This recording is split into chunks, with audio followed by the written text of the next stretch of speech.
Fabiana Oliveira Barroso, advogada, seja muito bem-vinda ao Real Time 1. Prazer conhecê-la e recebê-la prazer aqui todo em nosso estúdio. Obrigado mesmo. Eu que agradeço. Sua poltrona é essa daqui. Nesse tempo de chuva, a gente vai conversar um pouco sobre direito do consumidor nesse dia que é importante para marcar um dia especial que é para a gente falar sobre a legislação que permite ao consumidor ter direitos fundamentais. Exatamente. Inclusive, a nossa legislação brasileira é uma das mais avançadas do mundo. Ah, que bom, que bom. Bom, a sua câmera é a número 3, se a senhora quiser olhar diretamente para a câmera em algum momento para dar alguma mensagem ao consumidor, fique à vontade. A gente também tem uma câmera lá no final, mas ela é mais aberta. A ideia é que eu sente aqui do seu lado, a gente fique conversando, tem esse bate-papo, tá bom? Perfeito. Bom, enquanto eu me preparo aqui, só para ler um pouco, aqui a ficha técnica da nossa convidada, advogada, mestranda em Direito pela Universidade Federal do Amazonas e professora universitária. Vamos rodar a vinheta e em seguida a gente volta conversando.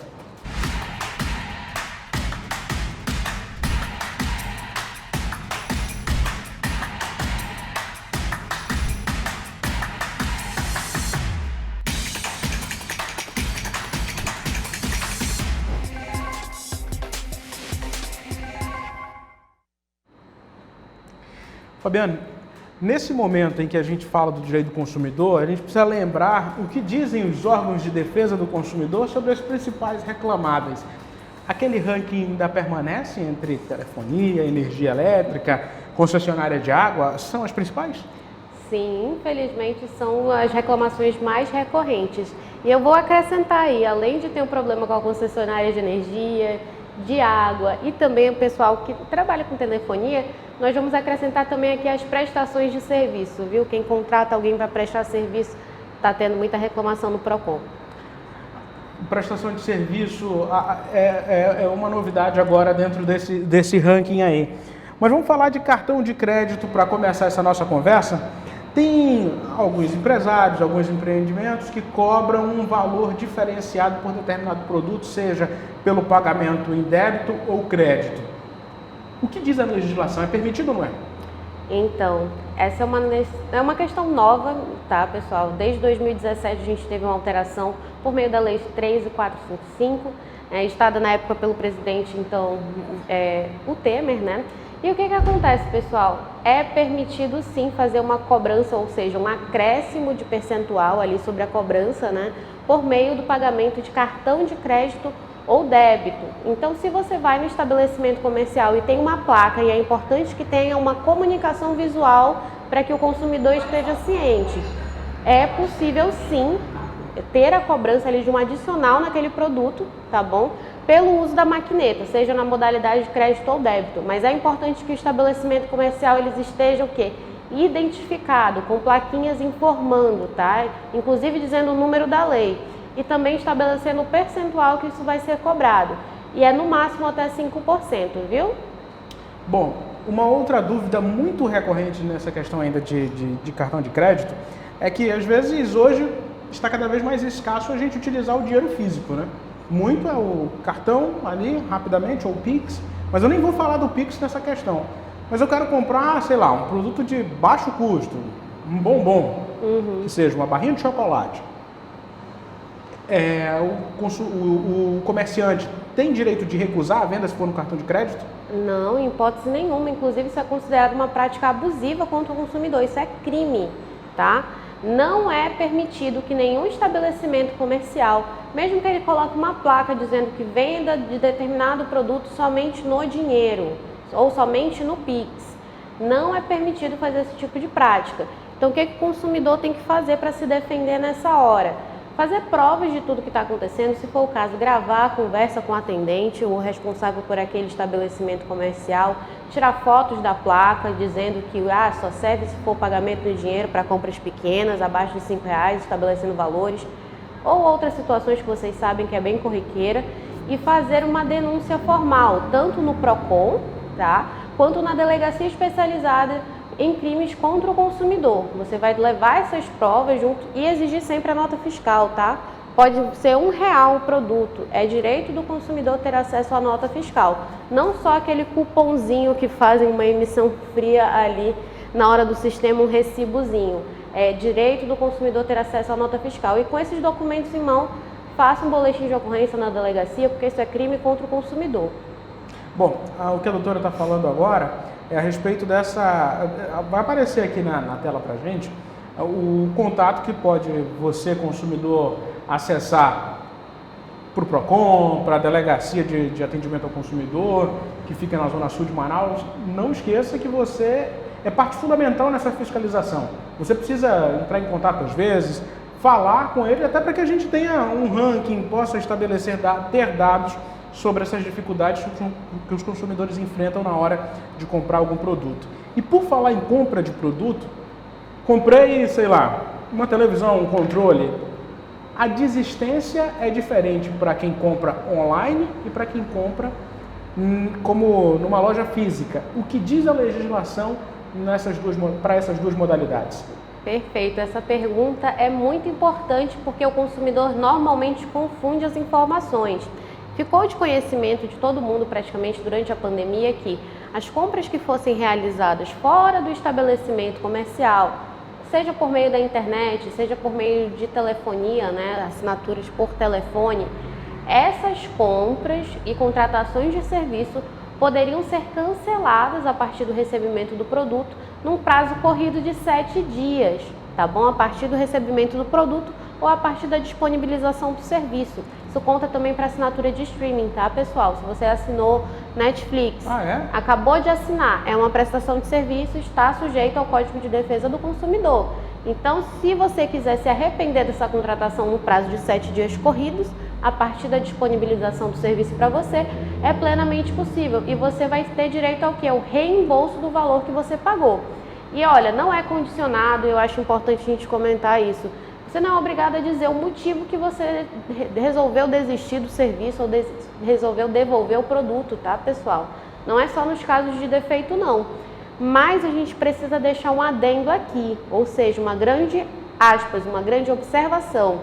Não é obrigatório que os estabelecimentos que façam vendas de produtos em lojas físicas façam a devolução, aceitem a devolução do produto que o consumidor comprou presencialmente.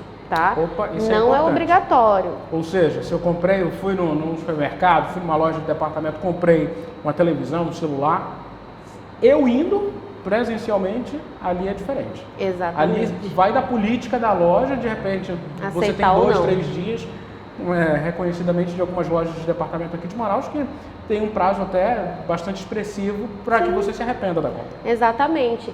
A questão da compra feita numa loja física, ela vai estar sujeita ao quê? Ao regimento interno daquela empresa. Algumas oferecem 30 dias para realizar uma troca, 7 dias eles equiparam o Código de Defesa do Consumidor, mas isso não está amparado na lei, é questão interna da empresa, pode fazer a devolução, 3 dias, depende muito da política interna daquela empresa. E se a empresa não tiver nenhuma política interna nesse sentido, nesse caso o consumidor ele não vai poder exigir a devolução do produto. Mas assim, vou fazer uma observação rápida, prometo, para a gente poder seguir a próxima pauta. É o seguinte, se o produto apresentar defeito, aí o que acontece? Você vai até o estabelecimento comercial e você pode tentar fazer uma troca, tá? Normalmente o procedimento, o que está previsto no Código de Defesa do Consumidor? É que você busque a assistência técnica autorizada por aquele produto. Tá bom? Então você vai até lá, faz a entrega do produto e eles têm 30 dias para consertar ou devolver o dinheiro. Tá? Isso assistência técnica. Isso assistência técnica. O que acontece muitas vezes é que a pessoa mal retirou o produto de dentro do estabelecimento comercial. Apresenta defeito. E apresenta um defeito. Que ela não tinha nem como saber, às vezes, na hora que estava comprando, porque fez um teste, mas chegou em casa, parou de funcionar. Isso acontece muito com televisão, celular, que aparece problemas depois que você começa a usar um pouco, né? Então, nesses casos, eu recomendo que vocês tentem ir no estabelecimento comercial e fazer a troca do produto, porque ainda está dentro da garantia da loja, que eles normalmente oferecem de 7 a 15 dias. Eu vou piorar um pouco mais essas perguntas aqui, porque trocou o meu controle aqui, estava com problema, eu troquei por esse outro controle, um novo produto. A garantia serve para esse novo produto também? Ela é válida para esse novo produto? O que acontece? Quando você faz a troca de um produto defeituoso e recebe um novo, ele pode ser igual ou até mesmo diferente.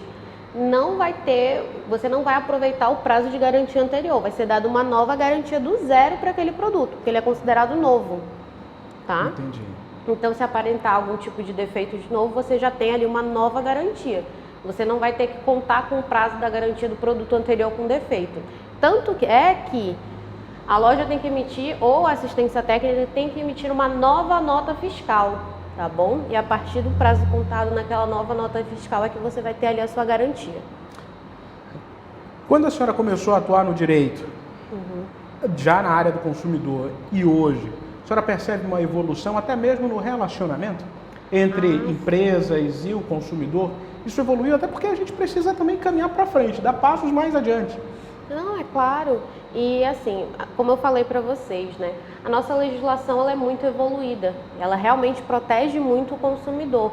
Mas, ao mesmo tempo, ela também dá seguranças para aquela pessoa que é fornecedora de serviços, né? Ou que circula mercadorias. A lei do consumidor ela é tão benéfica para os consumidores, propriamente dito, mas quanto também para os empresários, porque eles têm ali o quê? Uma limitação. É como eu falei para vocês anteriormente. Tem a garantia de que ele não é obrigado a receber produto de volta e devolver dinheiro no estabelecimento presencial quando a pessoa foi lá pessoalmente e comprou o produto. Mas, por outro lado, quando é pela internet, ele já sabe que está ciente dessa situação.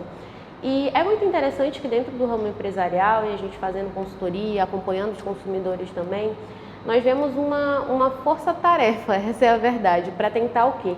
Adequar e melhorar o máximo dos padrões de atendimento ao consumidor, justamente para inibir o quê? Os processos na justiça, que são bem recorrentes, apesar desses esforços em conjunto. Porque quanto mais comum o serviço ou aquele produto, mais sujeito ali no risco do negócio a ter algum tipo de tratativa de uma prestação de serviço mal feita, de uma insatisfação do consumidor. Então, nesse caso, a gente não pode fugir, né? Mas, normalmente, a gente teve ali o quê?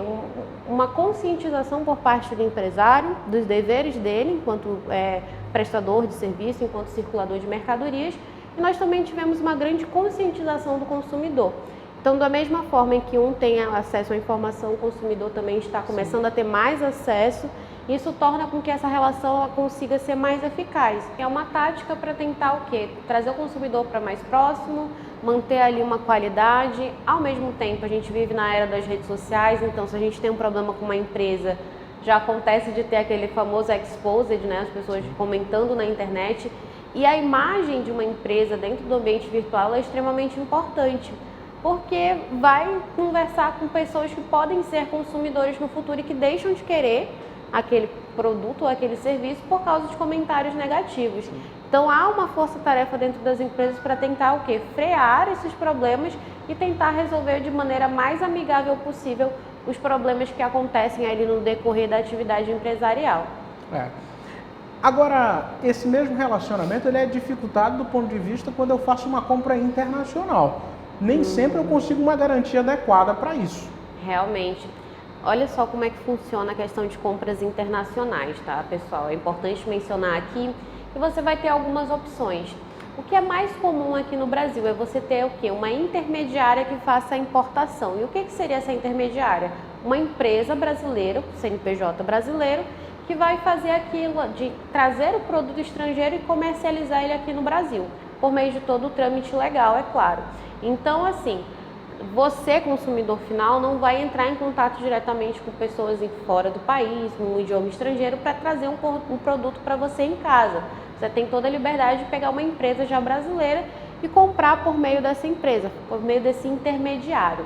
E aí, o que acontece? Nesses casos em específico, se o produto ele aparenta ter ali algum defeito, se ele não funciona, se ele deixou de funcionar dentro do prazo de garantia, quem vai ser responsável por indenizar o consumidor, por corrigir o problema, vai ser o quê?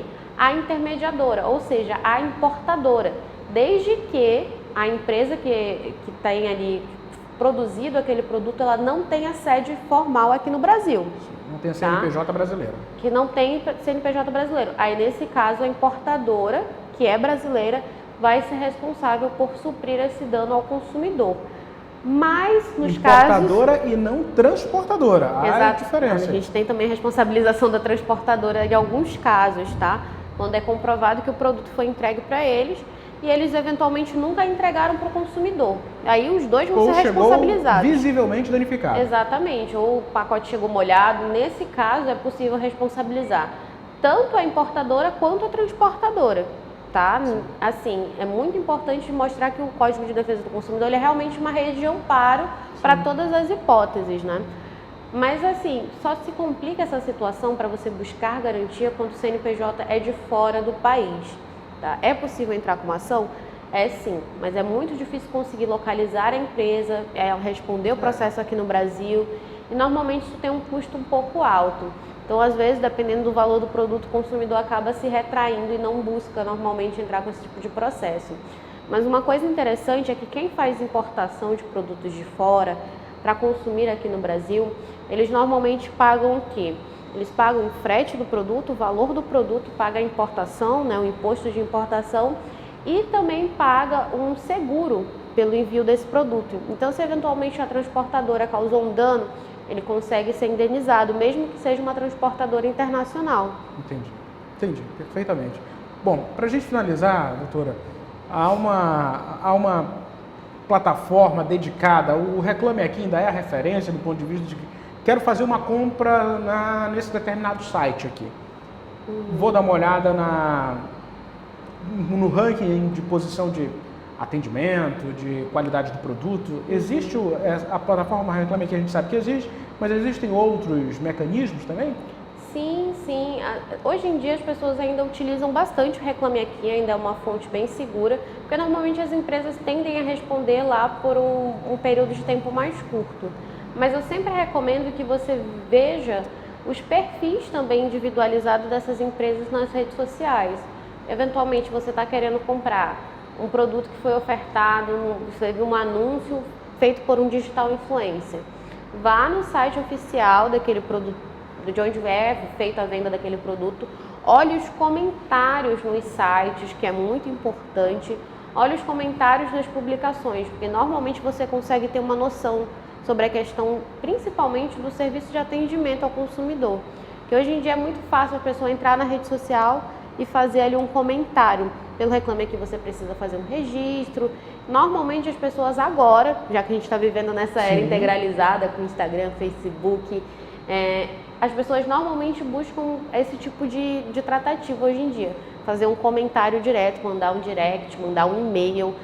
E é importante fazer prova dessas coisas, principalmente por meio de e-mail, por um número de protocolo de atendimento por saque, por telefone, porque se eventualmente eles não resolverem a situação, você já tem as provas que a empresa não se prestou o serviço de te atender para resolver o problema.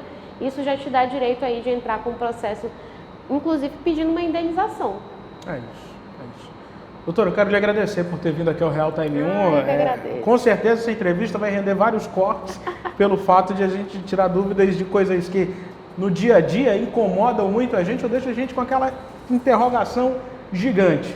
Obrigado. É isso mesmo. Gente, eu que agradeço. É sempre uma honra estar comentando, compartilhando direitos, é a minha paixão. E eu queria dizer para vocês que, apesar de a gente ainda ter muitas demandas de consumidor na justiça, a nossa lei do consumidor é muito eficaz. Pode demorar para chegar a uma decisão, mas normalmente quando o consumidor ele tem provas de tudo que aconteceu, ele consegue ter uma resposta positiva. É isso. Eu conversei com a doutora Fabiana Oliveira Barroso, ela é advogada, mestranda em Direito pela Universidade Federal do Amazonas e professora universitária. Muito obrigado mais uma vez e obrigado a você, internauta, que está aqui consumindo o nosso conteúdo. Meu muito obrigado mesmo. Curta, comente, compartilhe essa entrevista lá no seu grupo de WhatsApp. E não esqueça de se inscrever em nosso canal no YouTube, é o Portal Real Time 1. Meu muito obrigado mesmo e até uma próxima oportunidade.